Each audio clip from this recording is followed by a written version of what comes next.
بسم اللہ الرحمن الرحیم۔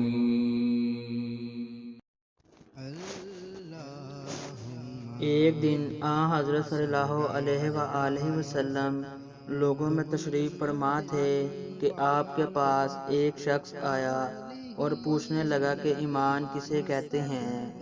آپ صلی اللہ علیہ وآلہ وسلم نے فرمایا کہ ایمان یہ ہے کہ تم اللہ پاک کے وجود اور اس کی وحدانیت پر ایمان لاؤ، اور اس کے فرشتوں کے وجود پر، اور اللہ کی ملاقات کے برحق ہونے پر، اور اس کے رسولوں کے برحق ہونے پر، اور مرنے کے بعد دوبارہ اٹھنے پر ایمان لاؤ۔ پھر اس نے پوچھا کہ اسلام کیا ہے؟ آپ صلی اللہ علیہ وآلہ وسلم نے پھر جواب دیا کہ اسلام یہ ہے کہ تم خالص اللہ کی عبادت کرو اور اس کے ساتھ کسی کو شریک نہ بناؤ، اور نماز قائم کرو، اور زکوٰۃ فرض ادا کرو، اور رمضان کے روزے رکھو۔ پھر اس نے احسان کے متعلق پوچھا۔ آپ صلی اللہ علیہ وآلہ وسلم نے فرمایا کہ احسان یہ ہے کہ تم اللہ کی عبادت اس طرح کرو گویا تم اسے دیکھ رہے ہو۔ اگر یہ درجہ نہ حاصل ہو تو پھر یہ تو سمجھو کہ وہ تم کو دیکھ رہا ہے۔ پھر اس نے پوچھا کہ قیامت کب آئے گی؟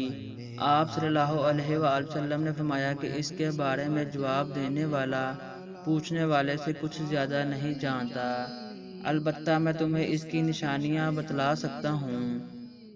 وہ یہ ہیں کہ جب لونڈی اپنے آقا کو جنے گی، اور جب سیاہ اونٹوں کے چرانے والے دیہاتی لوگ ترقی کرتے کرتے مکانات کی تعمیر میں ایک دوسرے سے بازی لے جانے کی کوشش کریں گے۔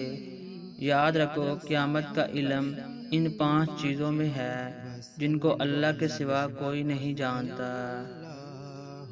پھر آپ صلی اللہ علیہ وآلہ وسلم نے یہ آیت پڑھی کہ اللہ ہی کو قیامت کا علم ہے کہ وہ کب ہوگی۔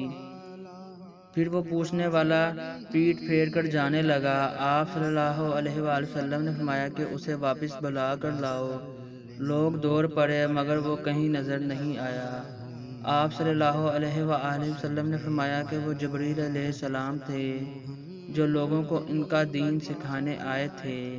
امام ابو عبداللہ بخاری فرماتے ہیں کہ حضرت صلی اللہ علیہ وآلہ وسلم نے ان تمام باتوں کو ایمان ہی قرار دیا ہے۔ صحیح بخاری، حدیث نمبر 50۔